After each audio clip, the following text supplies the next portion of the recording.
Welcome to The Rec Room with Mandy and Mio, a podcast about books and the people who write them.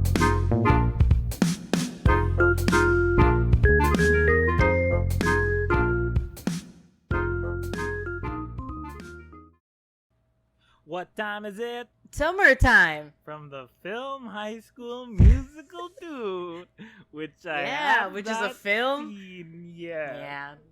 You're a poser. I can't believe Because that's how you decided to start this. But that's you know why. But it's relevant. Yeah, it's relevant. Because folks. Because Amanda, what time is it? I just said it's summertime. Oh well, it is also 6:20. Oh well, it's also 6:27. In the I was gonna evening. say. Oh, were you really asking me for the time? I'm not and your it's, Google. we're in the middle of April, and it is the middle of summer, but it is the start of a new period for us here at the Rec Room, because it's the beginning of our summer semester.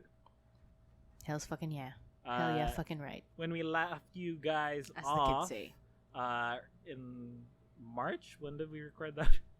In March, right? When we finished on Who's to Sadie say? Smith. Yeah, that was Yeah. That was only a couple weeks ago. Yeah, basically for us now, like but for you guys in the future. But Max and I have been through so much since then Right, that I can't Yeah. tell. But yeah, that was late March, if I'm not. Yeah, mistaken. we made the announcement that we will be doing something different for the summer, which is that instead of covering whole bibliographies in the fiction genre, we will be making our own reading list and kind of just like Hells yeah, keeping it light and fun here, which is light why and breezy, we've breezy for the summertime. got a film as the first episode of our summer semester. Yeah, But I should say first episode of what exactly?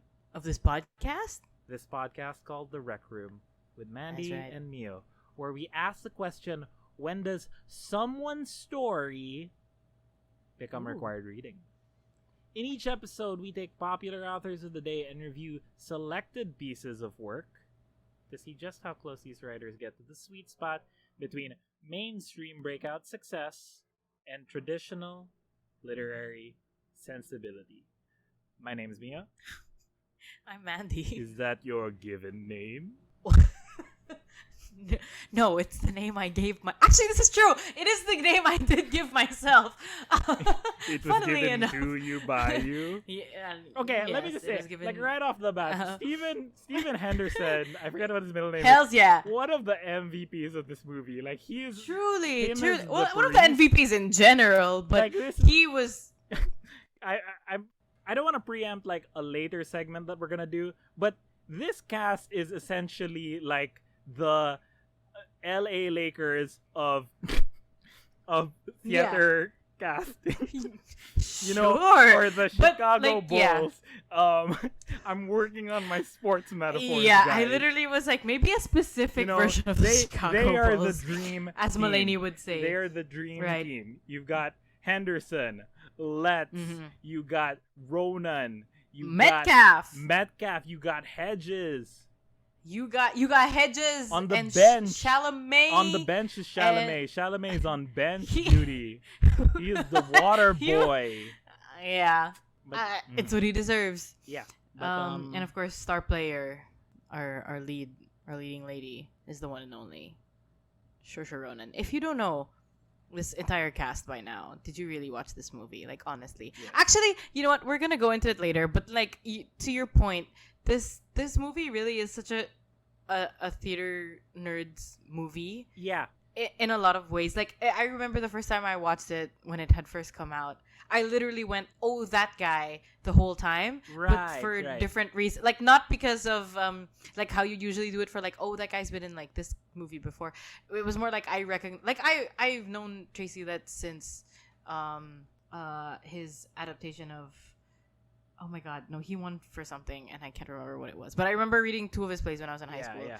and of course Carrie Coon, his wife, is an amazing Broadway actress as well. Laurie Metcalf is a legend. Yeah. Um, I forgot, by the way, if we said the name of the title. Oh, title of the movie. We're talking about it Lady is. Bird. Lady Bird. Yeah. In case you haven't mentioned it Anyway. yet. Anyway, but yeah. Yeah, theater veterans all around. Mhm. I was telling you, I was listening to like an interview with the writer and director of Lady Bird, Greta Gerwig, and she was like, I realized like she was like listing all of the theater background credits of the cast, and it kind of made me realize like, yeah, this whole team is like a theater group. Like she was saying, like the dream Beanie team. Feldstein was also like in Hello Dolly, and then at the time of shooting Lady Bird, Saoirse was doing The Crucible, right? Yeah. And then, well, Timmy, of course, Timothy Chalamet has his own. I'm calling him Timmy as if we're close. But Yeah, we're friends. As if we've been calling him that the whole We're time. It's buddies. gonna be really hard to Yeah, not I call him know. Timmy. But No, like, just Timothy, be professional, guys. Timothy has been like, what was in high school. He was doing like a theater high school thing the whole time. No, he was on Broadway when he was in high school. Right? Yeah, you know about that more than I do. Yeah, So. yeah. whole thing. I think the thing that made him. There's this viral clip of this play that he was in, where he was starring opposite the guy. Oh my god, I'm so bad. But he was in House, and he was also in. Robert Sean Leonard from Dead Poets Society. Yes, for Dead Poets. Yeah. That's the Dead Poets. He was playing, ironically enough, Timmy's teacher in that. And basta there's this. If you guys have never seen this is one of. That's how people kind of knew that Timothy was gonna be a star, I guess, because it went viral because it was just a PR clip, but it was a really insane scene where what's his name? The teacher wasn't saying anything, and it was all just Timmy. Anyway, so but his performance in this movie is the opposite of that, because it's a play for one, but then also because his character is very different. Yeah, and it shows range. I think that's one thing also, getting theater people to do movies is difficult to do, I think, because so it depends. Like, there's some people who can act for both, but there's others who can't. Right. That makes sense. Yeah, and I think we've talked about this before, and I think we're gonna go into it also in our next episode. But like, there's kind of this low-key agreement na parang, or like a hot take that like if you started in theater, you can easily transition to screen. Right. But if you do it the other way around, it's like some people can't do it. Like Scarlett Johansson, I think, not to name names, but then like she's the one person that comes to mind. I really remember people were saying it was weird to see her transition to, like, it wasn't natural or something. Yeah. And another person that comes to mind actually is Lea Salonga. I don't think she's that good on screen, but everyone here in this movie is like they're so. I think it's they're literally just they're okay. Are you really just gonna do that this whole time as if it's already a sports movie? Lady Bird Magic Johnson. Okay. Is that her name to you? Magic Lady Bird Johnson. To herself? Maybe. Herself? Maybe. Wouldn't that be crazy if when she was signing up for the school play, that's what she put. She put Christine, open quotes, Michael, quote, Lady Bird. Oh, did I say Michael? I meant Magic. Magic. I was going to say Michael Jordan because Magic. Open quote again, Lady Bird. Yeah, because there's so many quotes. Lady, basta, her name is gonna be Christine. Lady Magic Lady Bird Johnson McPherson. That's gonna be her whole name. I was like, oh god, what's her last name? But so we picked this movie because this is a movie that we both love. And like I've seen it more times than you. I if I'm not mistaken, this is your second time. Correct. Seeing the film. This is my second watch. But you really loved the movie the first time you saw it. And I did, yeah. And I think one of the reasons we picked this movie was that it was a good way of looking back at, I guess, sort of what, maybe on one hand, like looking at what was on our mind at the times when the movie first came out, and like comparing it, I think, to now. That movie came out in like 2017. So I had just finished college. That was the year I graduated. No, you didn't just finish college. No, I had been 2 years. That was because that was the year. Yeah, you had been 2 years out. I had just finished. Wait, that's what I'm so saying. weird. I graduated that August. Wait, so it came out the same year that I moved to the UK. That's weird. That somehow doesn't. Did you not move to the? I moved to the UK in 2017. Oh, yeah, that's right. September of 2017.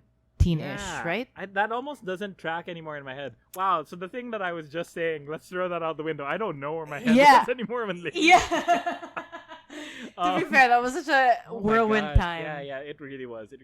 But no, but you know, the thing that does still stand is we really love this movie, and I wanted to try to break this down, like what I love about this movie, because I have like watched it with different people, and I always get like mixed reactions. There are some people for whom this movie like really works and it's like great, and then there are other people who are like, this is just an okay movie. And I mean, like, I don't. Are those people men? No, I will say exclusively the people who have had mixed opinions on it that I've heard from are women. Okay. But yeah, I mean, like. Oh, okay. That's fine. Yeah, that's fair. You know what? If it was a mixed opinion coming from a man, that would be worse. Yeah. But and I wanted to kind of get to, at least with this movie, like, what it was that really got to me. And we were watching it right before we started recording, and one of the observations that we brought up to bring it all back to the theater talk was it feels like this movie feels like the highest quality production college play of all time. I said that weirdly. It's a college play with the highest production quality of all time. Right. And to the point that even like when we got to the final scene where Lady Bird calls up her mom and dad and she leaves a message for them about how she's feeling, and it's like her final catharsis, that felt a lot like a theater monologue. Like nobody in those circumstances, nobody is ever that confident to put out a coherent message, and yet Lady Bird did. after having absolutely, like ostensibly after one of literally her first hangovers. Of all time, her first, and in a new city, and she didn't even know the day. So but we jumped way ahead to the ending. But well, I expect we're gonna jump around a lot with this movie, because I feel like this is a movie that also around the time it came out, like a lot of people did see it. It's quite a popular film, so for us to like also like litigate the plot a little, like we can talk about it loosely, but it also feels like, you know, people will know what we're talking about. Well, with that being said, let's get into some context. I wanted to bring this up front because I felt like it was important to talk about Greta Gerwig's path to Lady Bird before Lady Bird. She was born in August 1983 in Sacramento, California. Her mother... She's a Leo, you guys. Oh, okay. Hey, we should do this more often. It's like, that's true. We'll be doing I didn't think of that before. Right? Like we should that's do right. Since we're doing bios now in every episode, you can like tell us what their star sign. Zadie is a Scorpio, if I'm not mistaken. Yes, I remember that one. No Libras so far, have there been? No?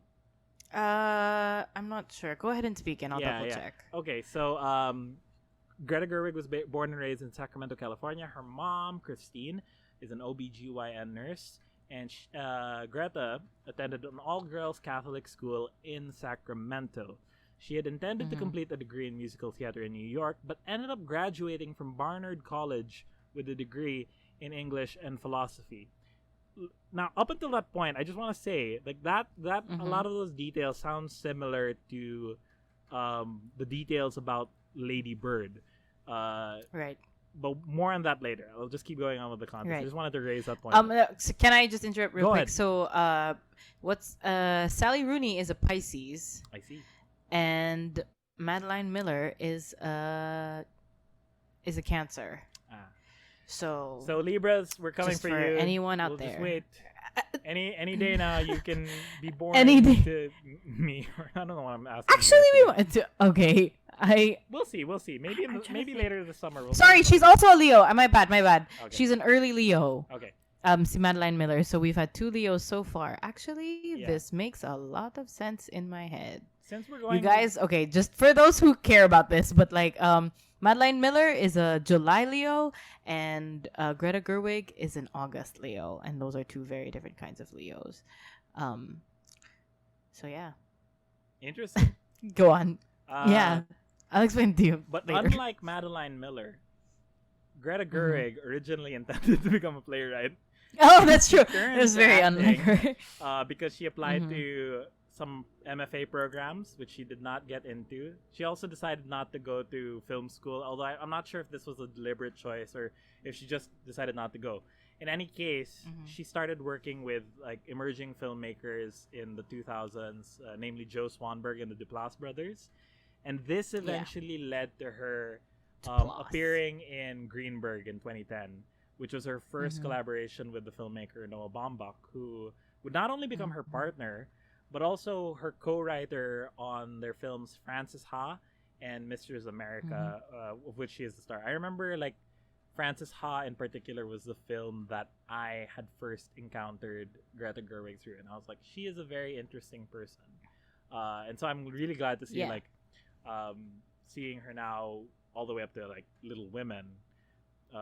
She's one of the writers I find very exciting. Admire? Yeah, I admire. I find her very exciting. Yes. She also Right. had co-directed a film in 2008 entitled Nights and Weekends, but it wasn't until 2017 when she made her debut as a solo director through the film Lady Bird.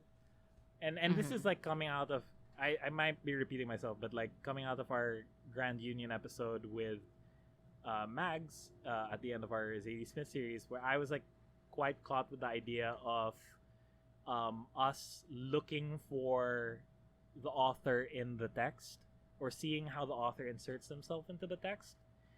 And I want to see how Greta does it here.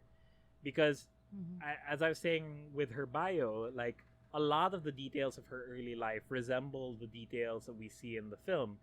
That Lady Bird is born and raised in Sacramento, California. She goes to an all-girls Catholic mom school. is Her mom's a nurse.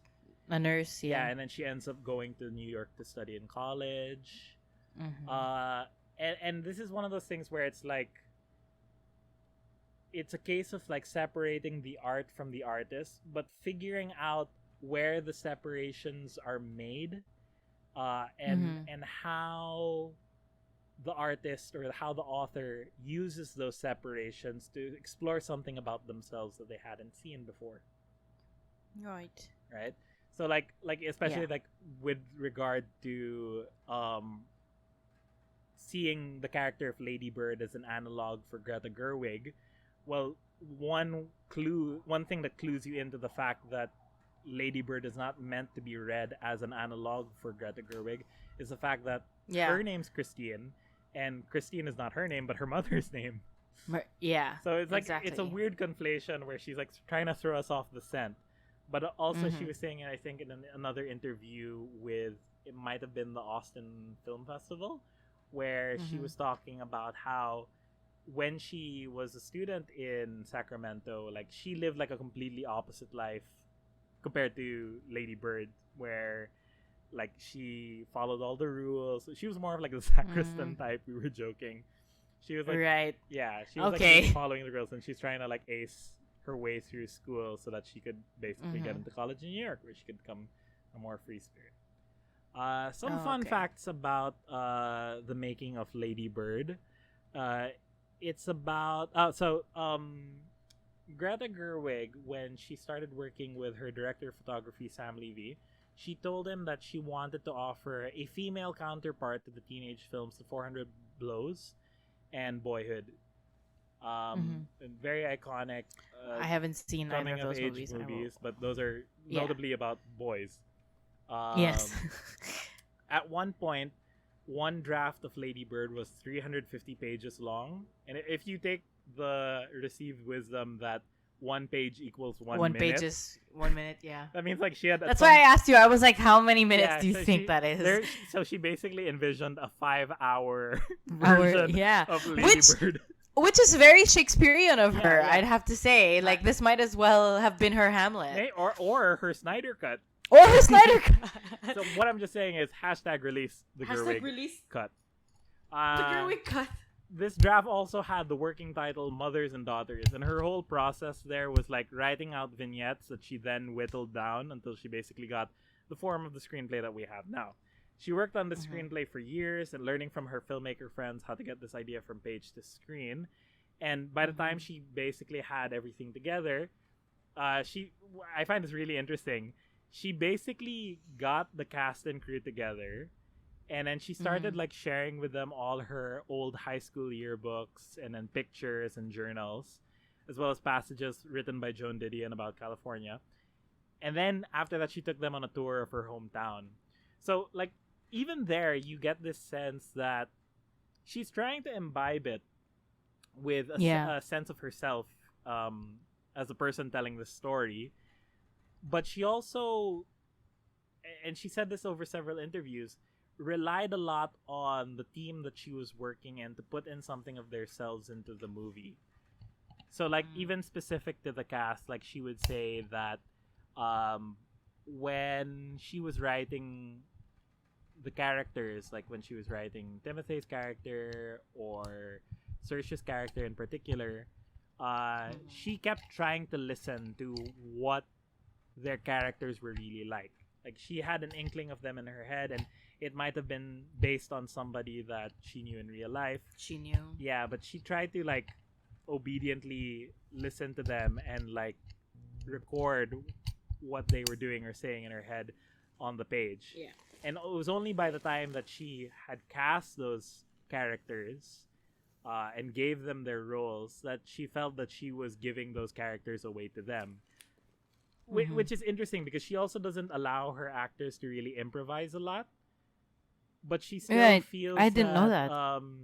Yeah, she was saying that she doesn't let them improvise, but she still believes that the actors can imbibe those characters with things that she might not know about them. Which says a lot about, I guess, her process. That's interesting. Yeah. Yeah. And also difficult, I think. Right.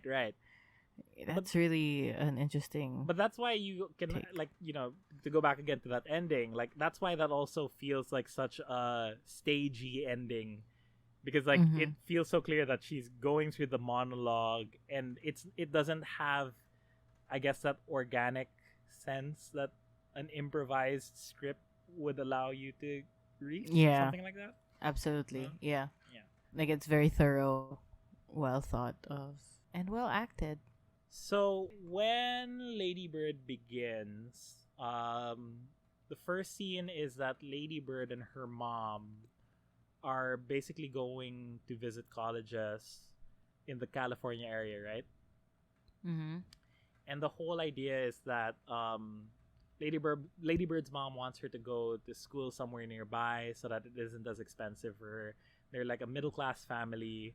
And one of the things that sort of sets that also into motion in terms of like setting up tension within the family is that the dad loses his job. Mm-hmm. I mean, like that happens like maybe a fourth or a fifth into the way of the movie, but like that sort of like sets things in motion that, you know, if Lady Bird were to go to school in New York, like it would come at great cost for the family, and like, you know, that's difficult enough. Yeah. It's around the first portion of the movie that she's going through her last year of high school. She gets into the musical. Play? She gets into the their high school musical. I mean, get this. I mean, she's in a high school, and then they're staging a musical. This is unheard of. Like, absolutely insane. Well, in the Philippines, it's unheard of for real. Maybe. But yeah, that's where she's at. She gets cast in high school production of Merrily We Roll Along. Yeah. Which, if you've never listened to that musical, you should. And then there she meets good old Danny, played by Lucas who is from Hedges. Lucas Hedges, who is from the adjacent all-boys Catholic school. Yeah. Which, by the way, to our Filipino viewers, just viewers? Who's viewing this? Well, you're viewing this on YouTube. Yeah. We just want to say that their school, the girls' school, is called Immaculate Heart. Yeah. And then the all-boys school adjacent to them is called Savior. Right. Wait. Yeah. Yeah. which is hilarious. Well, here, because here in the Philippines, the adjacent or like the partner schools of the same nature are Immaculate Conception and Xavier. Yeah. Wala lang. It's funny. And then, but then also, and Lucas Hedges, you their were- boys' school. I was saying that their uniform is literally just the Ateneo uniform. Right. The Ateneo High School uniform with long sleeves. Well, you were also saying that you were kind of amused by the fact that if a boys' school and a girls' school, they're both Catholic, if they're next to each other And they they're share adjacent. the same chapel. They share the which is yeah. not how And it that's- and is that's funny here. because I realized now that the school you went to was adjacent to a boys' Was literally school. next to Ateneo. Yeah, exactly. And The so, boys' school. I mean, like, yeah, Um, okay. And like, I mean, Sorry. I mean, like, as far as I can remember, I mean, like, my school was a lot more conservative, you would say. So they did not at all plan to put. Although there was Yeah, one us as where well. the boys' school and the girls' school. Anyway, we're like meandering about it, but like, it a lot of the things that are happening in terms of their In this, school setup yeah, are a little it's still alien really to us. different. you're Yeah, even despite saying- it being Catholic school, and Yeah. generally Catholic school is the same. But sorry, there's a motorcycle. Yeah. Okay, he's gone. But in terms of like how the school is still set up and what you get to do, there are lots of points in the movie where I was like, what? It's different from us. Like here again, like I went to a school that was adjacent to I went to an all girls Catholic school that was adjacent to an all boys Catholic school, and we famously have a bridge that connects our two schools, but we don't use it for anything other than like if you're riding the school bus. That's supposed to be the point of it. It's not supposed to Oh, be right, really for like it's okay. I'll say it now, and people will know where I went to school. But it's called the Friendship Bridge, and it's not necessarily to Friendship like Bridge. encourage. I know it's not supposed to encourage friendship. I think it's really just there for the sake of the fact that Ateneo and I'm just saying Ateneo and Miriam had shared school services. So sometimes you could, if you're from Miriam and you had to go to your service was on Ateneo, you have to use that Right. bridge to get there. But we're not allowed to like hear mass together. Well, okay, That's yeah. insane. Because what if you have to Yeah. hold hands during Wait, Our Father? Wait, okay. That's so, crazy. I mean, okay, let me ask you because I mean, as far as the movie went, it didn't really show what was going on in the boys' school, so I can't really speak to that. Oh yeah, But did absolutely. you, as yeah. you were watching this, like, did you feel in any way that what was going on in the movie like aligned with your experience of Catholic girls' school? Yeah. In terms of like, you're worried, especially because it was senior year. It was very like you trying to figure out who you are in your last year of high school, and like, I get that now some people changed in that year specifically, which is we'll go into that later. Lady Bird has that sort of period in her life, in that year, where she tries to go with another group. I Yeah. feel like that's accurate. I don't know if Yeah. that would be accurate No, for that's a fair. I've guy's heard school. stories like that, yeah. And I think, but then also, our school what's the word for it? We don't have nuns anymore, kasi. Oh, okay. So, like, who were the So- ones running your school? Yeah, I know. We were still a Catholic school, but we're Yeah. not run by the convent anymore. Yeah. Like they gave, I forgot what's the term? It starts with an S. When you're not a Catholic school. Like, I mean, we're not when you're secular? I don't know. secular. Okay, Yeah. Sorry. Yeah. Correct. No, we're considered a secular Catholic school. Right. Parang ganon. And that's Oh, why so our administration is like not anyone who's like, in the faith But or then- anything like that. yeah. But we're still actively like a Catholic school. We still Right. function the same way. But then, like, for example, like, there's that whole thing in the film where Lady Bird has like several conversations with the nun Yeah. in her school, like the So principal. yeah, that's why I brought it up, because we don't have that same Sure, but like, I mean, like, considering that some of those, I guess, administrators were like very heavily religious, were there People, were yeah. there any points that you felt that you could like confide or like talk with them, or Absolutely were you not. always? Yeah, exactly. That's what Absolutely I was not. expecting. That's what I was No expecting. friggin' way. Yeah. Hell no. Yeah. And Yeah, and so we were talking about that also. Na parang this is what makes that relationship is what makes this movie kind of different from other coming of age films, because she's like that. The first scene she has talking to that nun. yeah. We both of us were like, oh, it's good that she's not like a really violent rebel Yeah. Yeah. in the school, and that the nuns at the school kind of just let her be generally Yeah. because they know she's not doing I mean, like, anything super there's really crazy. just naman. one nun. That's sort of funny. It's like I'm trying to clock like who are the other nuns today? No, there was one other nun. There was one other nun during the dance. I saw her. She was okay, watching. She was when during prom specifically Yeah. when Beanie and Yeah. Saoirse were dancing together. She was okay. watching them. Well, yeah, She's that, a bit older that nun looking. has like a very like concrete presence that stands in, I guess, for everyone. But then, like, yeah, as we were saying, that like she has a relationship with Lady Bird that is not what you would expect. Although, like, I was constantly like second guessing it through the movie. Nah, they never felt like they were combative or confrontational with one another. And it Yeah. sometimes felt like the nun would say like a hard truth to Lady Bird, and Lady Bird would kind of just like take it, like, or Would like, kind of take it. Yeah. So it was like interesting to see that, and it made me think about like, in the sense that this is not really a movie about what Greta Gerwig grew up with, but what she saw. What she wishes. Like, wishes is one possible reading of it, but it, the phrase that she uses is alter ego, is that this is sort of the thing that she didn't have access to when she was growing up because she wasn't that kind of person.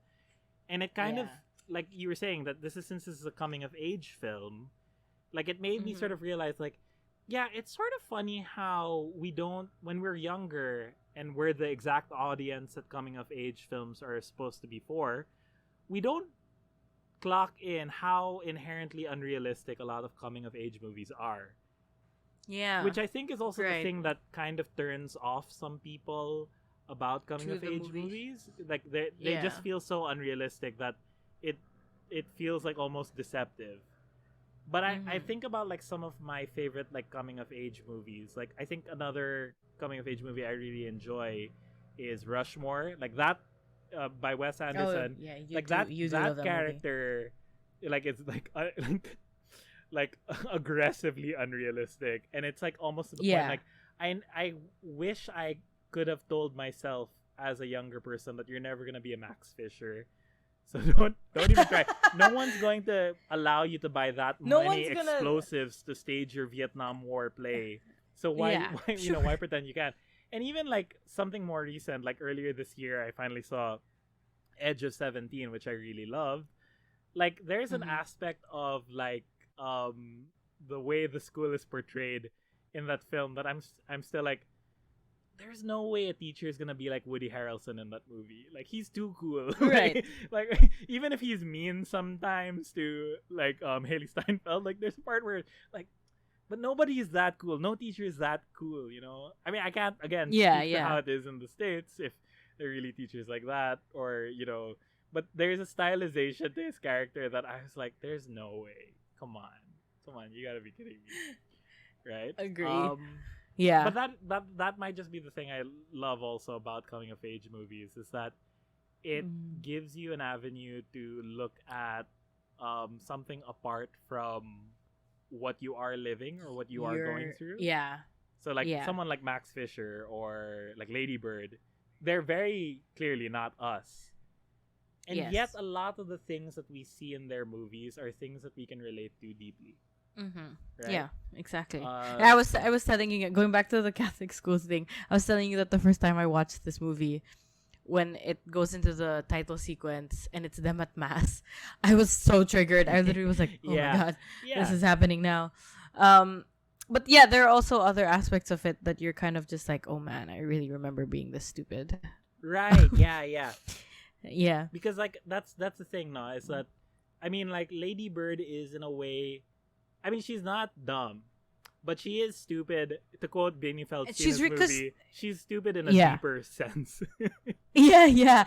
And also, I think and like, to quote the mom, Yeah. but not directly, because she's being really selfish Right. for a very long time because she felt so misunderstood for the wrong reasons. Right. And it's very, and the thing about this also, as a coming of age film compared to other ones, is that it's still angsty without giving you heavy frustrations of Yeah, angst, that's the thing, no? It a lot of which those, is great, I think. yeah. Yeah. I Go mean, on. like, a lot of that angst does feel very heavy-handed, which, I think for our generation, like, especially so, like, Yeah. I'm trying to like make associations, and now my mind is only like going to like Green Day songs, or to Simple what was that? Plan. Yeah, Simple Plan, man. like yeah, like that kind of angst is heavy-handed. Yeah. But like this one, like watching it now, I'm But like, this is very no, this is all very manageable angst. yes, For- exactly. Or like how you would say it's tender. Yeah. I kept saying that a Like lot, it's yeah. tender angst, and in ways that make it digestible and not like it's still hard to watch, obviously, because Right. a lot of it is so heavy pa rin. Yeah. Pero it's not too heavy to in the sense na parang sobrang bigat yung feeling mo after, like Yeah. especially I think in old 80s ones, because and we were talking about this off mic, but like the difference between 80s or like films set in the 80s, Yeah, na coming of age, films, and then this in the early 2000s. Mm. The priorities are so different because back then in the 80s it was very much about being, the whole counterculture kind of thing, Yeah, and so so, they like- had to be really Like, you've got aggressive movies like and so Heathers angsty. and Lost Boys, Yeah. even like Pretty in Right. Pink. Even and The Breakfast Club. Yeah, or even like Nap- when we brought up, like, we were saying Ferris Bueller's Day Off, which for the most part is Oh, lighthearted, yes. but then when you get to Yeah, the angsty but then bit when in you that get to the- movie, it's like yes, so heavy. it's really like, just like, oh, dude. yeah, like, oh, Cameron's problems are the biggest problems of the world right now. And, like, this is really horrifying. Right?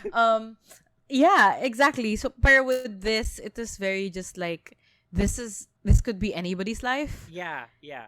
And I think with the 80s it was more like this should I mean it, yeah, I guess with Breakfast Club that was more relatable than, like, let's say Ferris Bueller. Sure. But like parang I think the angst that it invokes in you is so strong in a different way than it is here. Yeah.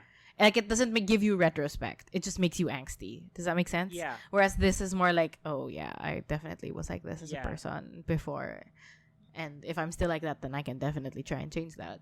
The key to this whole movie is that one scene. It's another scene where Lady Bird is talking to the nun, and the nun delivers that line where she's like reading Lady Bird's college application essay, and she says, like, you describe Sacramento with such care and affection, and it comes across as love. And like Lady Yeah. Bird is like surprised. She's like, love? What the hell is she talking about? I hate Sacramento. Like, That's why I'm going to New York. I'm literally going to the opposite coast from where Opposite- Sacramento yeah. is. And then Yeah. and then like the nun kind of just like opens her eyes to it, like, no, but it comes across as love. Don't you think love and Yeah. attention are the same Or the thing? same.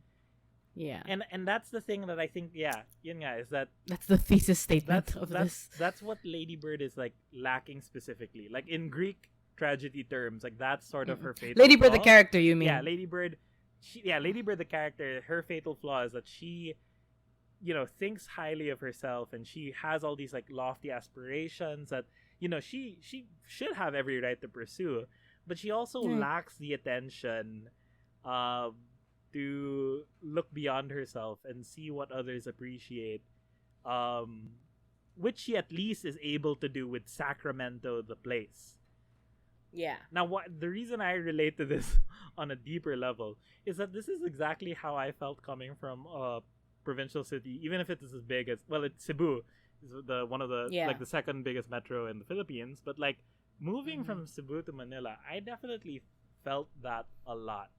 That Manila had its own culture. That you know, like you guys, Manila is so big that one of the defining marks of Manila culture is that young people in Manila refer to the north I and know south where you're as going to different this. regions. Yeah.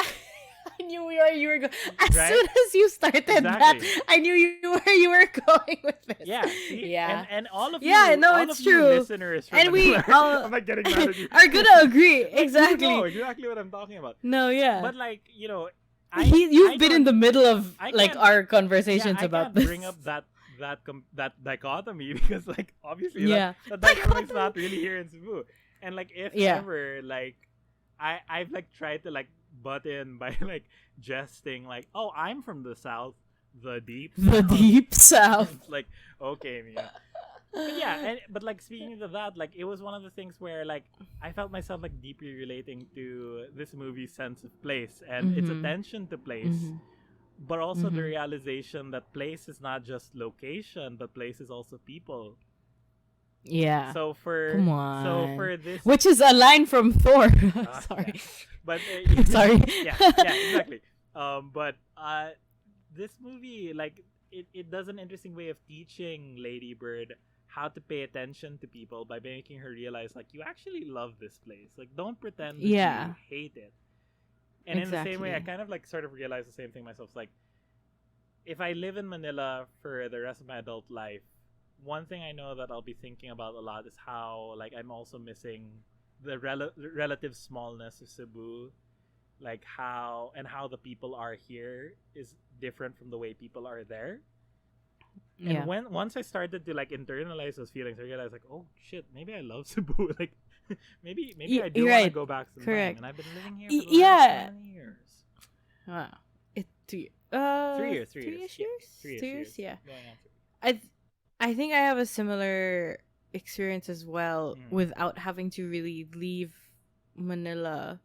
But growing up, I did have the same sentiments as Lady Bird, and especially in high school, like I wanted to get out of Manila so bad Yeah. and out of the country, and I did want to also move to New York, funnily enough, but I didn't have like the resources, and I think it wasn't until halfway through university that. Oh, not even. I think sometime in college. I would say halfway through university that I kind of realized, oh, there is literally nowhere else that I would rather be than Yeah. here.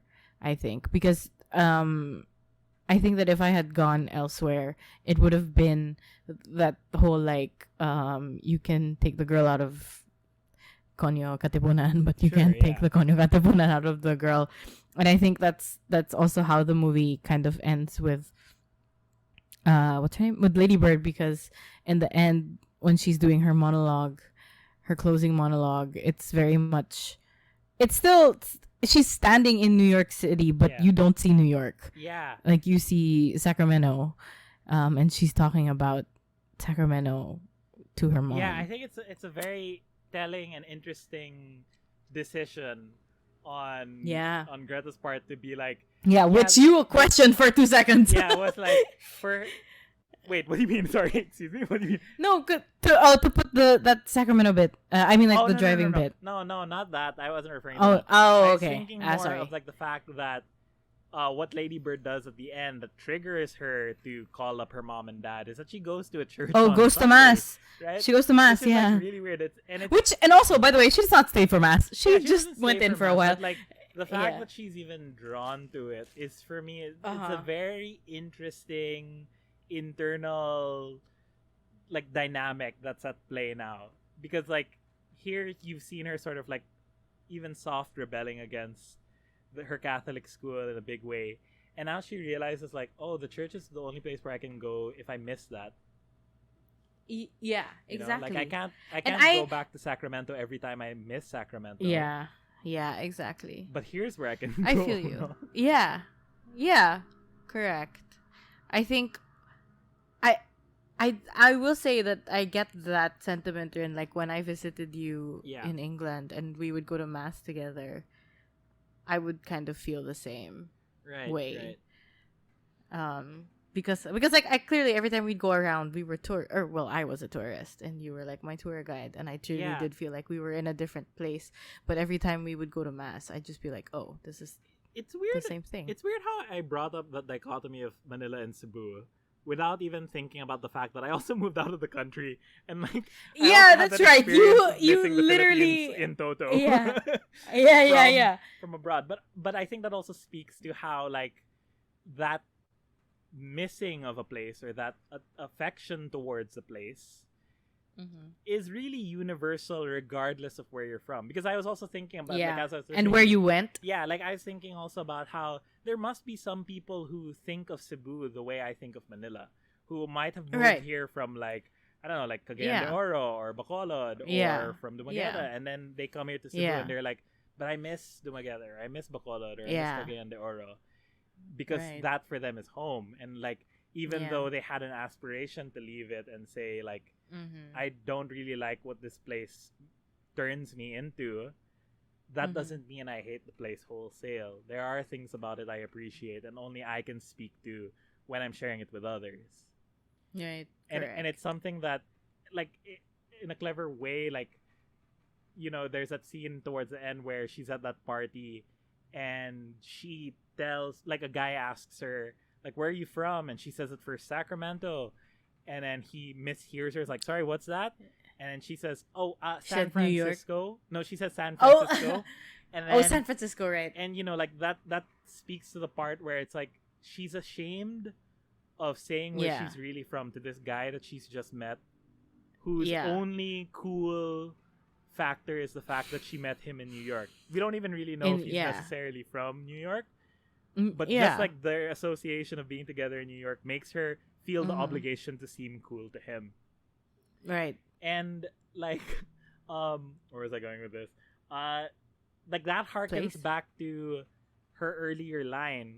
You know, there's that iconic line where she asks the mom, "Do you like me?" And then the mom says, "I want you to be the best version of yourself." Right. And Lady Bird asks, "But what if this is the best version of me?" Right? What if this is the peak? What if I never get better than this? Well, lady, literally, when you got to New York, you couldn't even speak to that version of you being who you came from. You know, I sound like I'm like speaking abstractly, but like, you know, like that's where my mind is going. Like, as I was thinking about those lines and those moments when we were watching it just now. Agree. Yeah, and I also think that this is the way that, like, the whole thing about the tension is Greta's way of distancing herself further from Lady Bird as a character. Right. Because you see the film making decisions to stay with characters other than Lady Bird while Lady Bird leaves, right? Word is being, Yeah.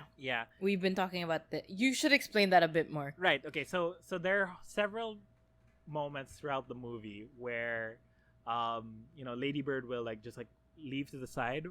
I mean, like, the movie is called Lady Bird. You'd expect that it would follow her perspective the whole way through, but the film does jump to different people at times, and you start to get hints of their lives that, even if they're only hinted at on the surface level, you know that there's something deeper going on. So Stephen Henderson as the priest, like, that's one example. Like, he's somebody who, like, they keep rumoring about, like, before he became a priest, he had a kid who, like, died or something.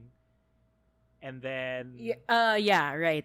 And then throughout the movie, you kind of see him suffering grief and depression. Mm-hmm. And that's something that Lady Bird never sees. And the priest even asks Lady Bird's mom, "Don't tell your daughter that I'm, like, grieving to you." Or, like, to see Beanie Feldstein. Well, Lady Bird does see it once, but she doesn't get it. Yeah, like, she just really thinks get he's being it. weird. Yeah, When he cries during a class exercise or like a theater exercise, she just thinks I don't know, like, it was clear now all of them were just like, oh shit, he took this too seriously. Yeah. And then after that is when their one friend is like, oh yeah, no, it's because he wasn't always a priest. Yeah. Which I whatever. Like, and then they don't think of Like, cause like, true. if you think Yeah, about of it, course. Like, you never think, when you're in high school, you never think about your teachers that way. Like, you never think about, like, it's the thing where when you're in high school and you see your teacher outside of school, you're like, whoa, they have a real life. Right. That's kind of weird. Yeah, like, that's really strange. Of course they have a real Yeah. life. Yeah. And it's almost to the point that once you find out what that real life is, you almost can't handle it because it is so immense and it is so lived through. Yeah. But also, can you imagine? You were that person for some people. That's true. That's weird. I actually, if Sorry. some of my students or my former students are listening to this podcast, like, yeah, I've been through stuff. Like, seen things, man. I've seen Oh, some God. things. I've seen some things. Yeah, but I mean, yeah, I had a real life, So, yeah. basically. Yeah, that's what we were trying to tell you. Yeah. Another example is like Beanie Feldstein. Like, she's Lady Bird's best friend, but there are moments where like Lady Bird's not even like paying attention to the fact that she has a crush on the teacher, on their math teacher. Yeah. Right. And there's a bit I really love where when they're looking at the cast names for the musical set in a high school. When they got into it. Yeah, that When they all got cast, like, you mean? like Lady Bird kind of just like scratches off her name so that she can write Lady Bird on the cast sheet, while Beanie Feldstein, she like stays for a while just so that she can caress her name, which is so her own sweet. name. Yeah, it You was know? such a nice moment. Yeah, but Yeah. that's where the film is doing what Lady Bird cannot do yet, which is to pay attention to the people who make this place. Yeah. And ultimately, Yeah. that's where you see Greta Gerwig. This must be the place. Yeah, paying attention to that Mhm. place. Yeah. Which I really like about it. Yeah. Agree. In that sense, it's also in its own way, like kind of making that statement of the nun reflexive to the movie. Like, if these are the things that Lady Bird's limited vision can pay attention to and still come off as love, these are the things that Greta Gerwig loves about Sacramento. Mhm. That she's paying Right. attention to, that you might not Yeah. be able to see, but she can speak to having come from that place. Right. Which I really, Correct. really appreciate. What else happens in this movie? Should Right, we we talk said about that. Timothy? Do we have to? I'm just kidding. Oh, we don't, I mean, we don't have to. If you wanna Yeah. Timothy corner, we can. we don't have to. He was good in this movie. That's about it. Well, this is an important year Well, for him, and to be though. fair, we were saying that around this time he should have had like 4 movies out in 1 year. Yeah, one of which was. I'm gonna double check right now. it was But I think the one this- with Steve Carell should have been this year also. Beautiful Boy. Yeah, And then- I'm double checking. And notably, Call Me by Your Name. Oh, was that 2017? Yeah, No because, way. Yes, because I remember because Oh, I watched no that movie way. in the UK cinemas.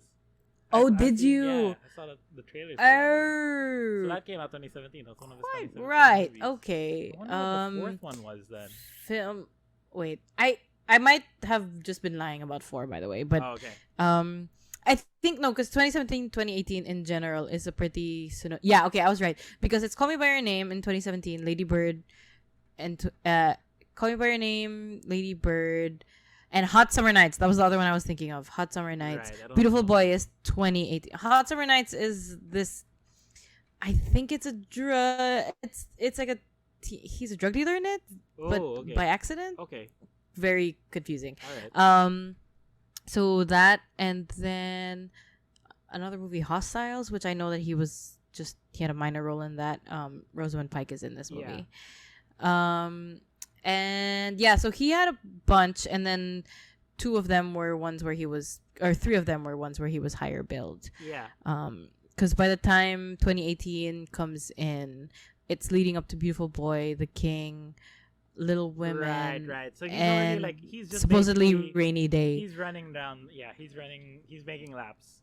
But this is Yeah, essentially he's- his breakout year. His debut year, his yeah. or his breakout year, And yeah. even That's though- that's more accurate. Even though a lot of people like obviously look back to Call Me by Your Name as like the role in which he broke out. Yeah. I Oh wait, sorry. Mm. Okay, go. Sige, I was gonna go. say no, that no. I'll say this afterwards. This is the film that is sort of very metatextually identifying his star quality as an actor. Basically. Yeah. Right? No, I agree. You know, because like yeah. he comes off as this really cool, admirable person, possibly a sex symbol, Mm-hmm. I mean, doubt. I don't know if that's what words you'd use. Probably a lot of people are yelling at me right now, but Right, bro. but like Sure. if you start to like dig into like what his personality is like as a person, maybe he does a lot of questionable things.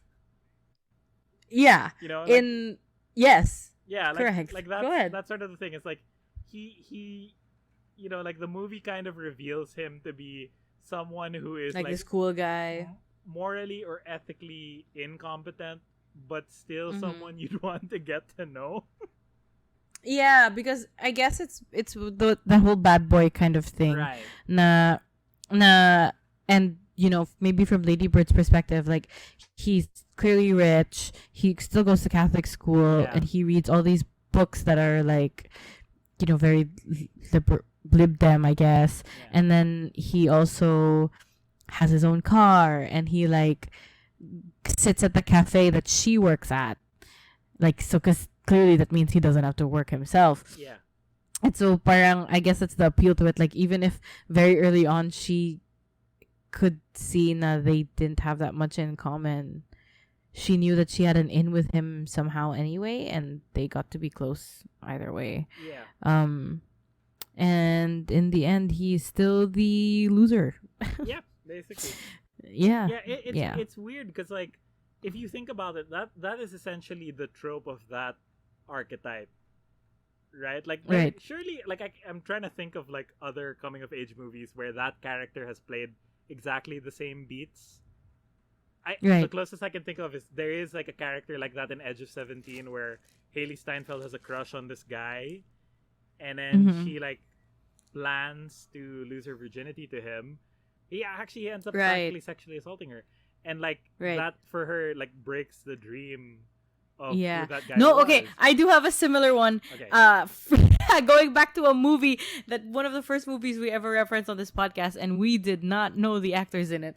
Right. And now it's the movie First Time. I'm gonna bring that up again. Okay. The movie First Time, because the Britt Robertson's character in it, at the beginning of the movie, she dates an older guy, and he's kind of like Timmy.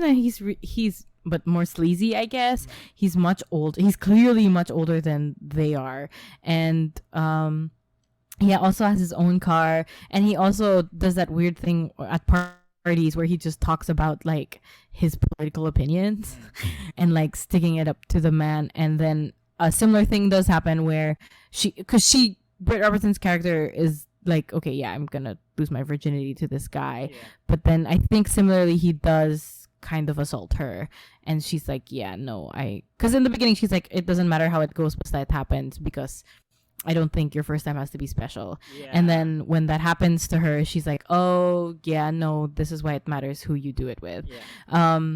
So so that's my reference, I guess. Okay. Yeah. Similarly, yeah. So it's weird that like for all those tropes, like this is the one where it almost like like not to speak too much to Timmy as a person, but at least like in terms of his star quality. Oh yeah, Right. definitely.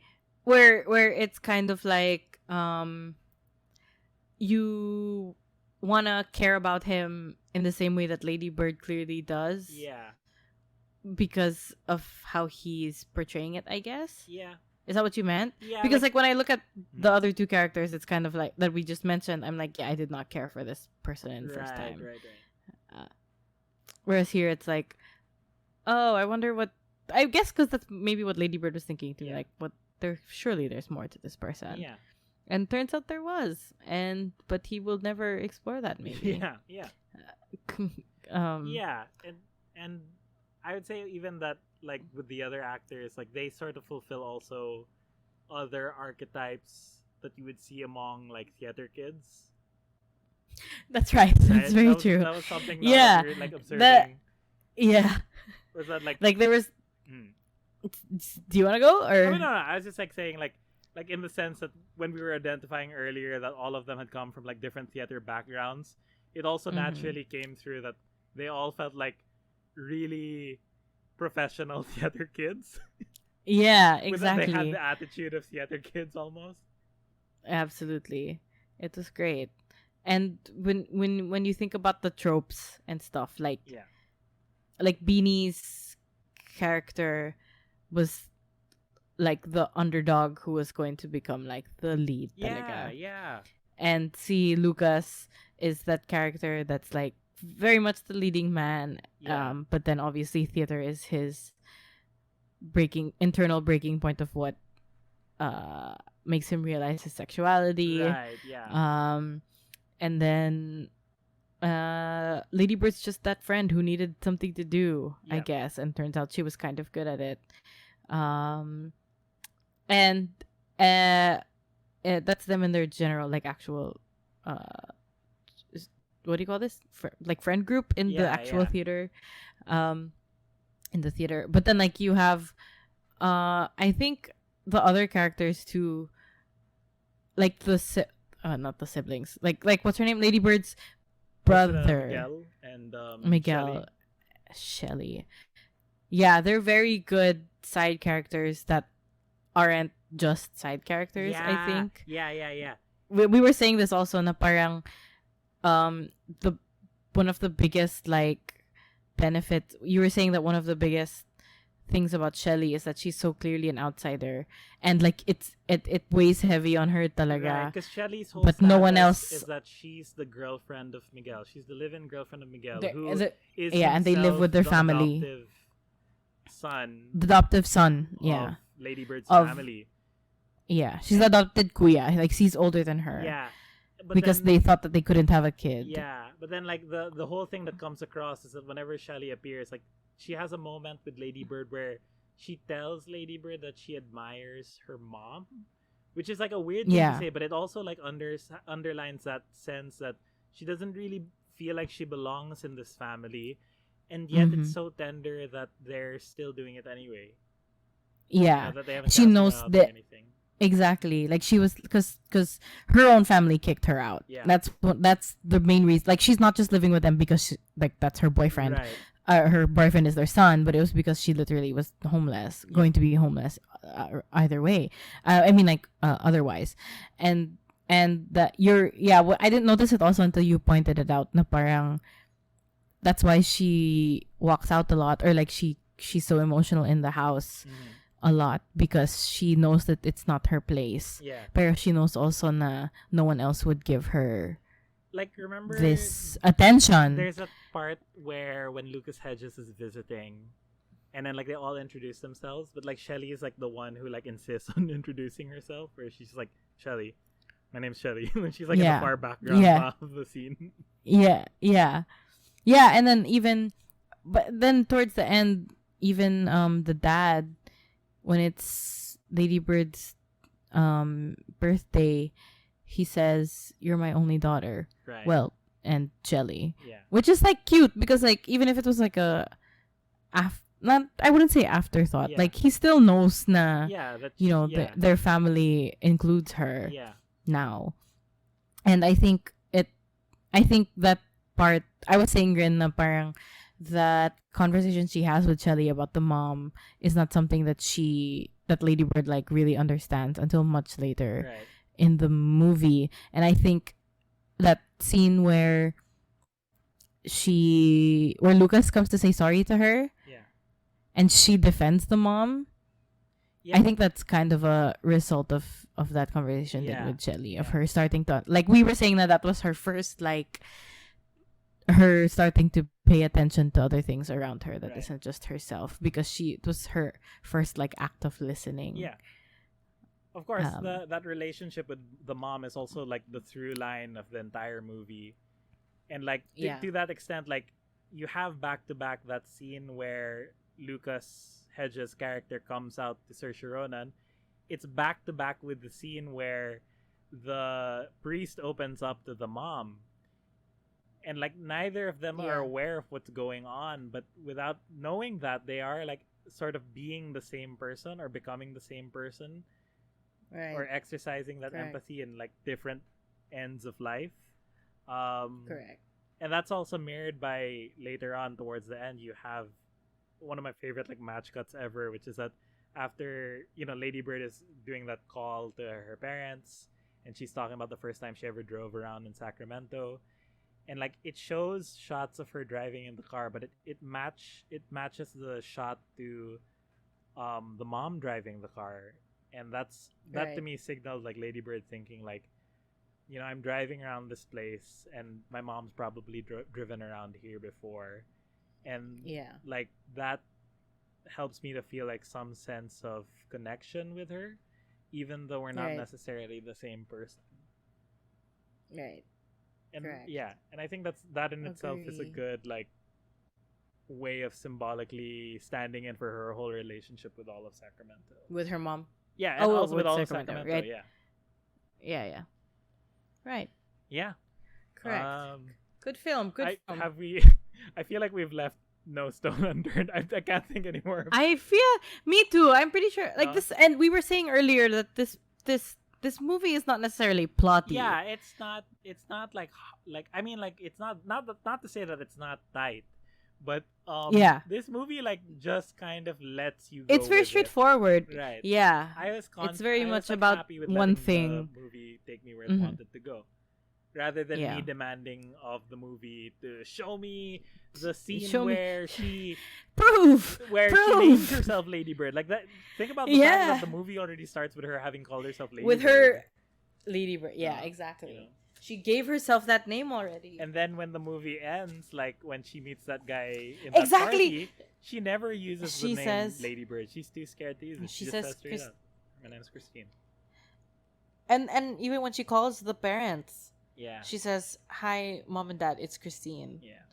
And she had then become. It was then going to be the new adventures of this Christine. Of that Christine. Yeah. Right. Of that Christine, yeah. Yeah. Okay, I think we've like covered pretty much the entire movie. And one other thing that we're gonna do different for the summer sem, instead of our usual thing, which is requiring, recommending, or non-requiring. Oh, I forgot we didn't really come up with a name for this, but the idea of this segment is that instead of like evaluating the quality of the work, we are going to suggest fictional or made-up courses. They could be real courses where this film might fit in. Did I explain that well enough? And we have, I think as we go along, it will make more sense. Right. So, for example, it will make more sense the more we do it. So, like, for example, this movie to me, I think, would make a good addition to a reading list or a syllabus for a class that's trying to teach about the I can't even like name the class correctly, but like any class that's like focusing on the intersection between fiction and nonfiction. So I put like between fiction and nonfiction. Like this is an interesting case study that I would like recommend as a supplementary reading, because it is very much about somebody who draws from her own past. And like as I was saying earlier, like she even gave her old high school yearbooks and photos, like things that she actually grew up with. Greta, you mean? Yeah, Greta. She gave it to like the people that she was working with, but that doesn't necessarily make this the story of her life.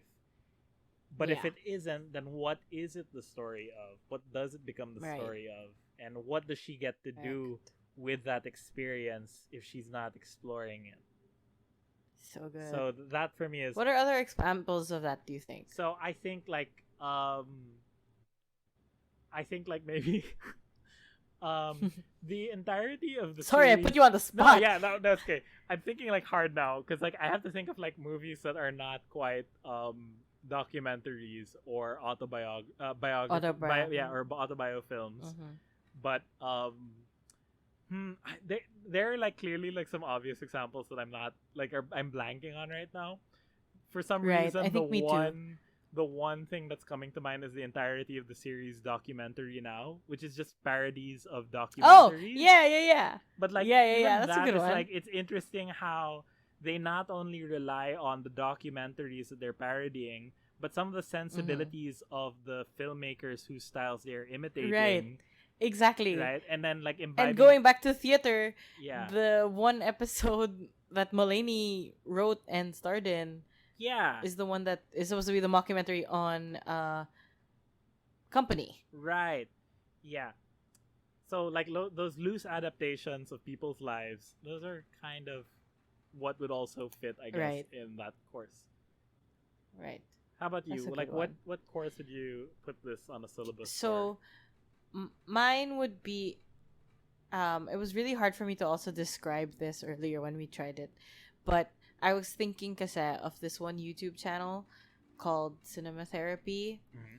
And basically, if you guys haven't heard of it, it's basically this YouTube channel that is run by therapists, obviously, and they like licensed therapists, and they watch certain movies together and dissect parts of it and try to explain those things and how they apparently it's like how they would relate to it in therapy, or like what it tells them as therapists and how you can apply that to your own life if you can't like afford therapy. Right. And like how it could, how those things are like reflections of like actual real life. Like an example would be like they watched Knives Out, and Okay. that was to them, they used that movie to define dysfunctional families. Okay.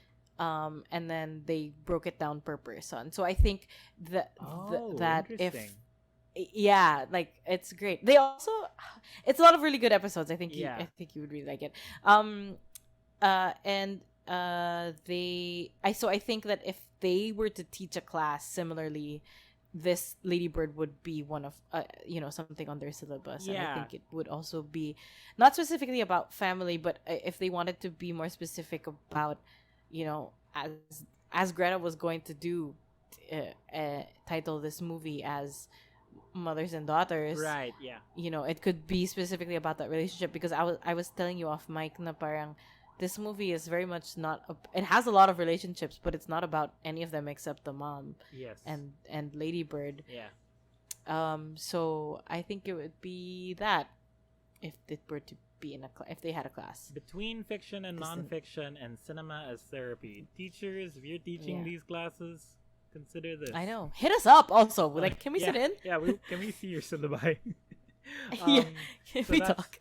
That is our first segment of what we're, I guess, tentatively called course listing. Mhm. And now we're gonna move into another segment, like our final segment for the episode, which is part Okay. of a running narrative that we established in our Grand Union episode, Narrative. which is that I have decided that 2021 is the year that I will finally learn to appreciate sports. Mm-hmm. And so we bring to you the very first Rec Room Sports Corner. Rec. Room. Okay, so the way this whole thing is gonna work is that I'm scared. I know I'm more scared than you. I'm the one who's like trying to figure out what I don't do or don't know. Is that I'm going to tell you, Amanda, you know a little more about sports than I do. By default.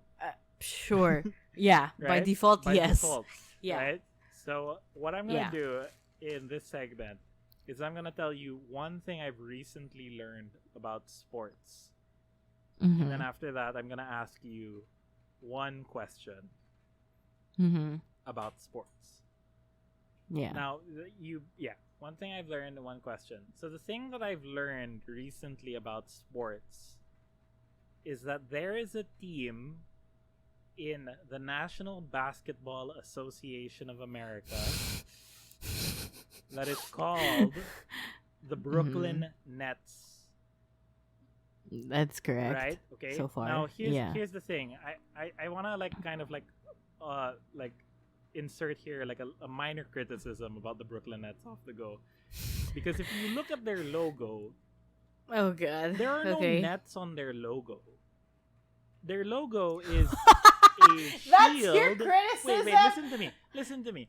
Because there is a shield. It's a shield with a basketball, and in the basketball is a letter B. Right? So when I looked at the logo, I said, so what are these guys called? The Brooklyn Balls? And he did think that for a very long time. I He did. thought this so hard, guys, that he accidentally convinced himself that that's actually their. Yeah. Like, you know how when you like remember a thing for so long, you convince yourself it to be true. That's what happened here. He was for real. He thought that it was the Brooklyn Balls. Right. They are not called the Brooklyn And Balls. one They are thing called the Brooklyn Nets. One thing I also know I have learned about the Brooklyn Nets is that they have a player whose name is Kyrie.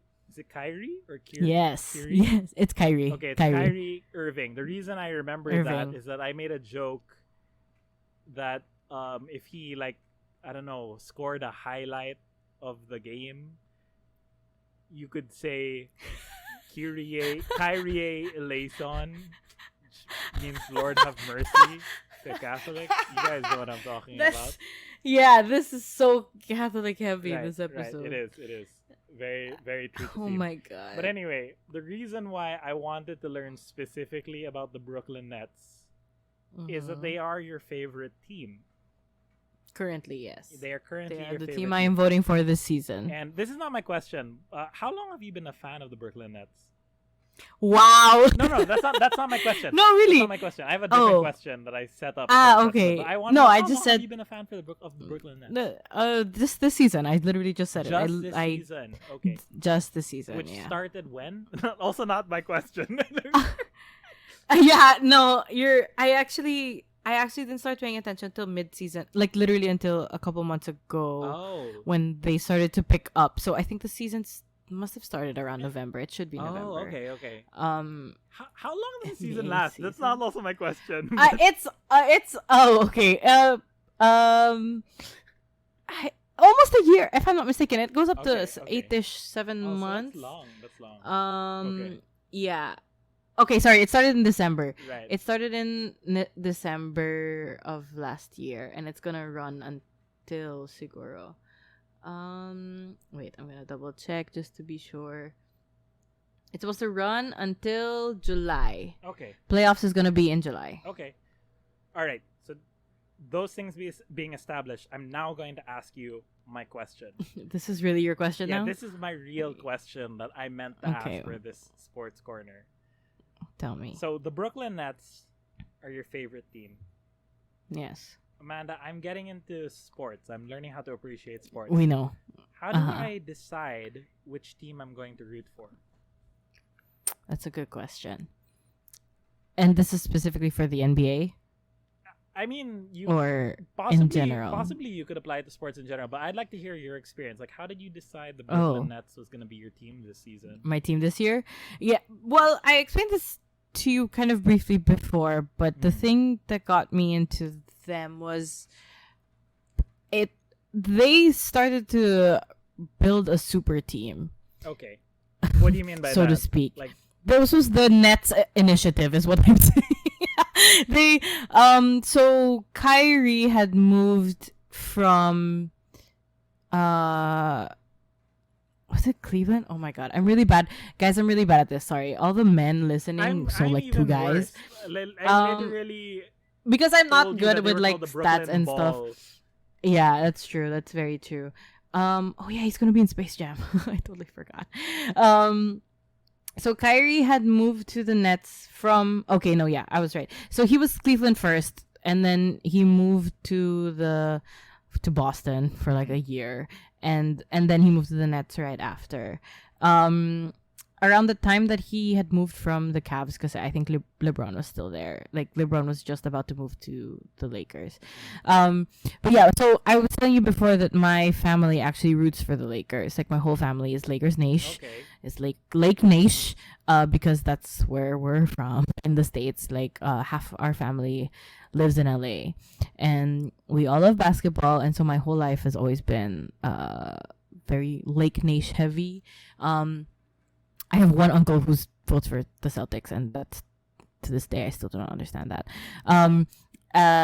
But yeah, but to the point of my family, it was around the time there was also a period where we were also kind of voting for the Phoenix Suns. Right, okay. And at the time, one of their star players was Steve Nash. Okay. So I really enjoyed watching Steve Nash play. He was my kuya. Shout out to Kuya Miguel if he's listening.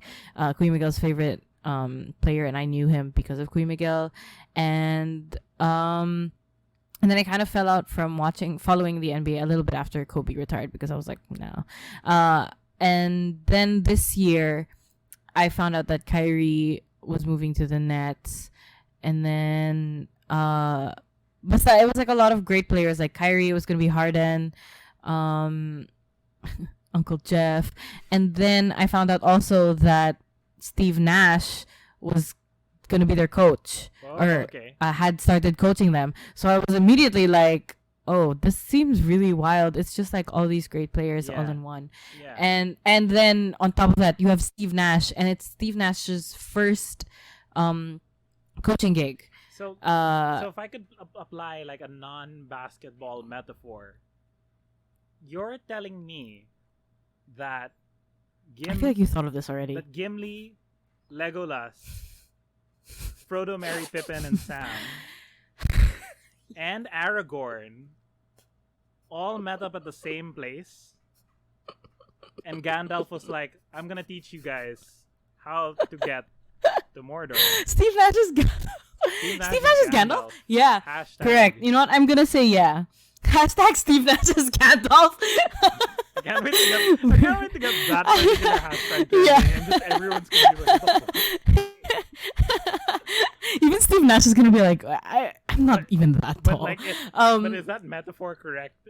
So that I understand. Sure. No, I was gonna make I was gonna make a more relatable metaphor to you, which is that think of it as like your favorite director getting a cast of people to do a really great or to do an underdog script, and it's a lot of cast members that he's never worked with before, but are all good separately. Right. And then they come together to work on a film, and then it turns out the film is really good. I'm kind of blanking on which film that could be referring to, but I know. It's not. I was speaking generally, like that could be it. Okay, like maybe theoretically, like let's say if Peter Jackson decided to adapt a novel by J.R.R. Tolkien, and he decided to get Elijah Wood from Flipper,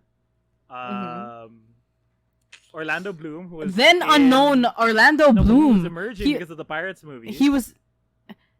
No, but wasn't this before Pirates? But it was around. Did he not get Pirates kind of because like of this? Timothy 2017 situation. Oh, okay, good callback. And, also, he got famed character actor Jonathan Rhys Davies of Princess Diaries 2 fame. Mm-hmm. And then you also have Kate Blanchett, who to this day has not yet aged. Right. And also Liv Tyler. And to head it all off, he gets. Yeah, you have literally. He gets. Who else? For his Gandalf. From Star Trek Next Generation and the X-Men. Sir Patrick Stewart. What? Oh, wait, sorry. I'm racist. What are you saying? Ian McKellen. What are you saying? Yeah, Ian McKellen. From X-Men only. I literally was like... I'm racist to old white men. I'm turning my nerd card right now. As soon as you said Star Trek Next Generation, I was like, wait. I'm so embarrassed. I was thinking too hard. Here's the thing. I was thinking too hard. Just because they're best friends and basically live together. I was thinking so hard of X-Men that I ended up just thinking of Professor X. And then I forgot that if you put a lot. Sir Ian. No, but like I forget also because like Magneto doesn't have a lot of hair. He's not surrounded by hair. Right. So, right. So I'm sorry to. Okay. To Sirs Ian McKellen and Patrick Stewart. Anyone who's ever known me. Yeah. That was the craziest mistake you've ever made. I know. And I'm trying to learn about basketball. Yeah, exactly. But did I answer your question? Yes, absolutely. Okay, no, but wait, sorry. Great. So they assemble the super team, but why is that important to you? No, but because like, well, I think it was one of those things where like you'd never seen so many people flock to a really underdog team. Because the Brooklyn Nets are not like, it's very rare to find somebody who, like, I literally don't know any other person who's been a longtime Nets fan. Sure. Like me and my boyfriend are both for the Nets now because of the players and their coach, but not because that we have legacy with them. Unlike again, like the Lakers. Just like no one had and I was explaining this. a union between the elves, the dwarves, and the men in millennia even. This is you're really going with this. But I think I remember it. Right. I remember you telling me then our other friend Simon, his favorite team is Miami Heat, but he stayed with Heat even after LeBron left to go to the Lakers. And I was telling you that sometimes with people it's the team mismo and it's not the players. Like some people, like I have friends who are like hardcore Lakers stans, but they're kebs about LeBron. Yeah. Like for them, not to say, no disrespect to LeBron, of course. It was more like just like they were Lakers, like they knew what it meant to be a Lakers fan before you could even have someone like LeBron. For them, Mordor matters more than the orcs or sorry, my glasses hit my. Speaking. That whole thing. Yeah, and so yeah, I think it's about also like I guess what you want to come out of the team. Okay, that's I guess like for me it's like for me it's like really like yun nga, no one has ever really super stand the Nets, and I think they really didn't get this much traction until Steve Nash, Kyrie, Harden, etc. And now they have KD, they have Kevin Durant, who is one of the best players of the and for 4 games, you know who else they had? Sorry, this is so sad, but like they had oh my gosh, I'm really blanking on him because he is not a player that I was super familiar with until my boyfriend told me about him because he used to play for my boyfriend's favorite team. But he retired recently because he's sick. See LaMarcus, who used to play for the Spurs, and my boyfriend's favorite team before used to be the Spurs. Yeah. And he left the Spurs very recently, like just to sign with the Nets. And he ended up retiring literally the other day because he is quite sick right now. Oh, no. Yeah, and but like he's my boyfriend was saying that if he had continued, like the Nets would have shined very like much more than they are now because he's such an underdog like player for the Spurs. And another player also that came in recently was freaking Blake Griffin, who like had never also comedy legend, literally one of my favorite stand-up comedians, Blake Griffin, who I always said, I wish he would transfer to a better team so that I could stand him for legitimate reasons that were not his comedy or his funny commercials. And then he moved to the Nets and he's doing pretty well so far. And I was telling you before na parang that kind of thing is interesting to me because it's clear that these are all people who are believing in a structure of a team and not necessarily the legacy of a team. You know what I mean? Like I feel like it's and this is not me trying to speak for people who have aspirations in sports, but it's like you do aspire for a team because of the team's legacy, but not necessarily because of what it could build. Does that make sense? Sure. Yeah. Or like because I feel like again with bigger teams like the Lakers and Heat and even let's say the Bulls, parang you aspire to be part of them because they have legacy and legacy players. But then something with the Nets that was so different was like these are all star players from other teams that had a difficult time siguro getting into like being not never being the star but like being taken care of in a team or like feeling like they were part of a team, and then now they're here and they're all getting their shot to really shine. I think I have this joke that they have a token white guy player because they do, and even he is super good. So I'm following them more out of like curiosity to see how they go because their wins to losses right now is quite high. They lost recently though to the Lakers and to someone else, and it was kind of sad. I was really upset about it. But they besides that they're doing really well. Like I think they have like 12 losses all in all out of like 50 plus games so far. So that's really fun to watch. And I think that if you want to get into basketball and you want to find a team that suits you, I think it is okay to have your gateway in a legacy team, Okay. like Lakers or Yeah. or Miami. Yeah. But then when you start to see how they interact with other teams and how other teams interact with them, I think that's where you'll be able to kind of what do you call that? Like kind of discern Mhm. what makes a team stand out, I think. Well, okay. Yeah. I feel like that totally covers it. My question has definitely been answered. And Thanks. that is You're our welcome, I mean. first installment. I feel like I sounded like an asshole. I But I sounded sound like like an a dick. asshole for getting the name of literally one of the world's most beloved actors of all time. You mixed him up with another beloved global actor. Yeah, So yeah, like I can't. I don't Um, know if I can recover. That's gonna be my new arc this year. Is I have to like recover from the embarrassment of misidentifying the actor who played Gandalf. you are literally the worst. Yeah. Oh, sorry. I But that's almost- our first installment of Sports Corner. Hold for music cue. Rec. Room. And Can you we're- keep in the parts where you say hold for music cue? Yeah. maybe I will. Maybe That I is- will. That would be a funny joke. Right. So, Amanda, we finished one Yeah. item off of our summer SEM list. What Mhm. is our reading, quote unquote reading, for next week? Our quote unquote reading for next week. Wick? Help me. Yeah. For next week is none other than one of the most popular or famous, I would say, plays and films of the 2000s. It is The History Boys by Alan Bennett. The History Film Boys. directed by Nicholas Heitner.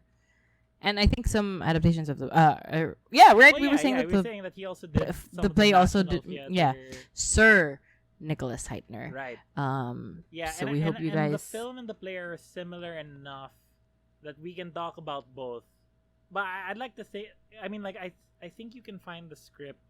The script's not that hard to find, and if you can read both and then see like sort of what are the changes that they made between the two media, for it to be adapted to film. But yeah, we're staying in school, baby. We're staying with the History Hells yeah. Boys. We're just going across the pond Hells yeah. for the History Boys. Indeed we are. Yeah. So hopefully you'll enjoy. Finally, no, we're doing something kind of Diba? oh no, wait, no. We've been doing a lot of We've zany been- stuff, so we've that's been super doing- but when we haven't really Majority our stuff is UK stuff. yeah, that's actually true. So- And that says a lot about us as Right. But even nerds. But even Madeline Miller, her novels are exclusively set in the Eurasia continent. So Yeah, that's true. That's literally true. Eurasia yeah, in they- Asia Minor. yeah, Asia They're Minor. set in Asia Minor. right, Specifically. right. So hopefully you'll join us next week as we talk about the History Boys. If you Mhm. liked this episode or any of our past episodes, please remember to give us a rating, give us a review, Mhm. follow us on Instagram, on Twitter at the Rec Room Pod, Rec spelled REQ. We're also on YouTube where we post highlights of our episodes. I mean, it'll have been some time now since we recorded this episode when this episode goes up, but like recently one of the videos that we posted on our Rec Room YouTube channel was an atmospheric white noise experience of two friends preparing for their Sally Rooney book report at a pub. So if you ever miss Mhm. pubs, bars, remember those. Remember those? If you're Remember missing, the times? if you're missing your local dive, I don't Watering know, hole. watering hole, Watering hole. Like, What were you about to say? dive your dive bar.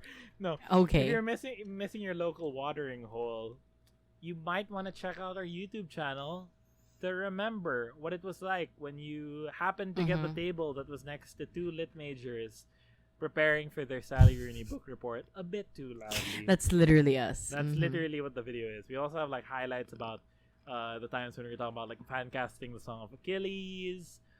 There's Right. a video that's picking up right now on our channel, which is like our tangent about American actors doing British accents, which surprised me a little, but that's popular. So check us out there. Am I missing anything? Please else? remember to Yeah, I said that already. review. Rate, reviews. Oh, Yeah. sorry, I blanked for a second. Anything else?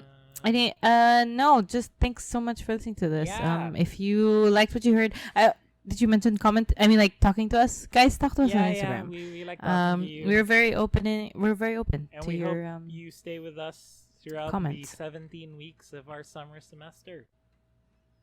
Oh Jesus, that's a lot of weeks. Boy, man, are you ready for it? Are you ready for Let's do it. What time is it? Are you ready for what time is it? And then you expect me to reply with summertime? Thanks for listening to The Rec Room. This episode was edited by me. Our artwork is by Mandy. Our theme song is 64 Sundays by Twin Musicom, which is licensed under Creative Commons Attribution License. Check out more of their music at www.twinmusicom.org.